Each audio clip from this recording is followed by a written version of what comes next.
This Kamala Harris astroturfing is getting kind of creepy, if we're being completely honest. Wall Street billionaires rally around Kamala Harris as Silicon Valley leaders side with Trump. Okay, cool. This has been the narrative, going back until at least 2016. Okay, let's be completely honest on this one. But as for the Silicon Valley leaders, which ones are you talking about here? So, Elon Musk and Peter Thiel? Well, Elon Musk just uprooted all of his companies and headed out east to Texas. So which leaders are you talking about? Outside of Mark Zuckerberg's offhanded comments going, yeah, after the attempt on his life, he kind of looked like a badass when he was up there fist bumping. Okay, there's something that's going on with Zuckerberg here recently, but that's a different topic for a different time. The biggest Democrat supporting names on Wall Street are holding an all hands Zoom call to rally financial support for Kamala Harris. Yeah, they were going to do that the moment that the Democrat nominee was finalized to begin with, and all things are pointing to Kamala, even though she is about as popular as ovarian cancer. Major New York financial players, including Avenue Capital CEO Mark Lazard president Ray McGuire, Centerview co-founder Blair Efron, same old, right? So 40 to 50 prominent Wall Street titans on the call Wednesday at 3 p.m. according to insiders. The vice president has gained a huge momentum since President Joe Biden said Sunday he will not seek re-election, yes, with a jaw-dropping $100 million pledge. Yeah, exactly. Well, that's just the campaign coffers, right? And that's why Harris has to be the nominee, because the Democrats have to maintain a hold on those pledges. That's the only way that they can do it, okay? However, many of Harris's most pragmatic supporters told the Post that they are preparing for what they believe will be a dead heat race between her and Republican candidate Donald Trump at the ballot box. Yeah, and this is where the gaslighting begins. It's a real race now with Harris. A lot of people on the sidelines are getting in. Oh yeah, of course. The source added that he plans to donate 7 figures once the initial wave of support quiets down and the fight, as he puts it, begins. And yes, it is definitely beginning right now with supporters on both sides, right? Like we've seen, like I said before, Elon Musk is basically a full-on Trump train conductor, okay? And you got Peter Thiel, who's always been donating to the conservative candidate of his choice for a while. So yeah, see how the rest of this stuff ends up shaking out. But Kamala, well, she's got the working class that's out there, bro. Okay, do you see all those people who come November, man? They're energized, and they're gonna be, I have no idea, starting fights in grocery stores, making Golden Corral insufferable, knocking over tables at the Red Lobster. It's gonna be real tough for Trump in November, man. If he wants to go anywhere, there's gonna be a loud conversations and weaves flying everywhere, okay? But maybe it'll end up being peaceful after all, because there are Trump supporters, trust me guys, Trump supporters flipping to Kamala Harris according to a new poll. Can you believe this too? Oh my god, Vice President Kamala Harris is winning over some of former President Donald Trump's supporters. Yeah, like Nick Fuentes, who's speedrunning the Richard Spencer playbook. Harris is viewed as the front runner to win the Democratic presidential nomination after President Joe Biden withdrew from the race over the weekend. Somebody should go ahead and tell him. Following weeks of pressure from Democrats concerned about his ability to win in November, they decided to nominate the only person who has worse poll numbers than Joe Biden.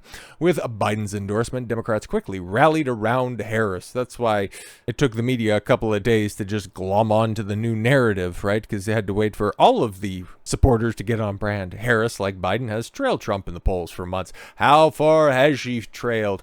No, but her supporters argue she is more than capable of running a robust campaign that would win over swing voters, black people, while increasing the already mounting Democratic enthusiasm for the race. Democratic enthusiasm? Oh my god. I'm old enough to remember 2016, right? I'm old enough to remember, oh my god, it's Hillary Clinton. Oh, she's insufferable. Oh, she's absolute AIDS on the ears to listen to, but she's better than Trump. She's the lesser of two evils. This was the conversation running around the Democratic circles. Well, they'll just go ahead, plug their nose, vote for Clinton back then. And then in 2020, the exact same rhetoric was running around. I just don't know. Can you run this back a third time? Can you go ahead and try to make the old talking points of 2016, where if you don't vote for Kamala, you're sexist? Can you make that stick again? Okay. And in 2020, 2020, if you don't vote for Joe Biden, you're going to be racist. Can Kamala go ahead and just put everything together? You're racist, you're sexist, and then you're also slut-shaming too if you bring up any of Kamala Harris's past. Because given the fact that the DNC is going to be in the very near future just selecting your candidate for president again, for the third consecutive election. Are you going to be happy with that? Is this what everybody wants? The DNC moves to hold a virtual nomination of Kamala before August conventions, blocks delegates from nominating new candidate in Chicago, despite Kamala receiving 0 votes. But yeah, all the super delegates, and simply go ahead and, thanks to the way that the DNC is structured, and say, yep, Kamala's our gal. Okay, we believe in her. We are with her. As long as the checks cash, we will go ahead and support you, cackle lady, just as long as you don't cackle in our vicinity.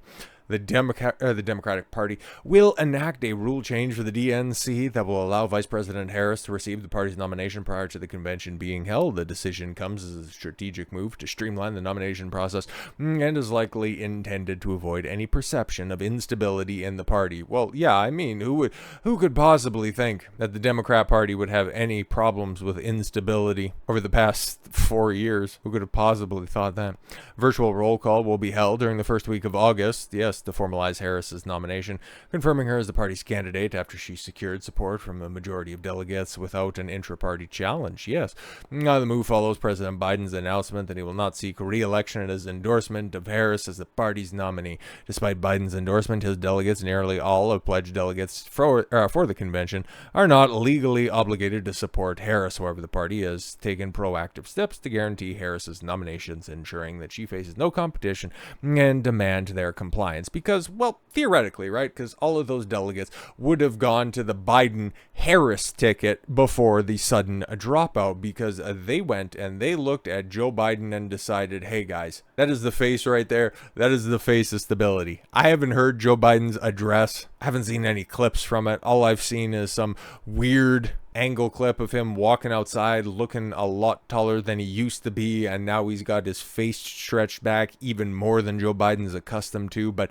just the fall off in 16 years, like, I guess when you do have mental health problems, okay, like, that's going to end up happening. He is in his 80s, for Christ's sake. So once you start aging, for some people, they age rapidly. Even just running back the old presidential debates from 2020, or even the primary debates, Joe Biden from then, okay, even just in the past 4 years, doesn't even look like Joe Biden does today. And you can run with all of your conspiracies that, you know, he's already dead, kind of a, you know, Paul is dead type situation. Make a more appropriate comparison to the Beatles, you know, that hot new band when Joe Biden was only in his second term as senator from Delaware.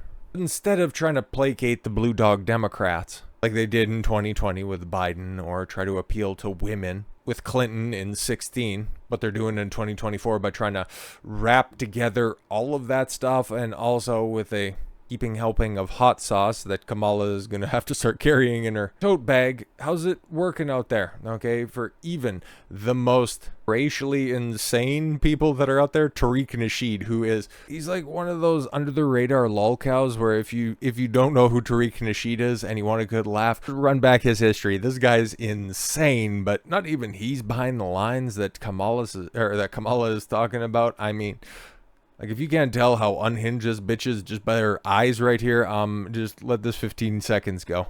Right, Marlon? So I know how to make a mean pot of greens. In fact, people used to ask me to make greens for them for Christmas.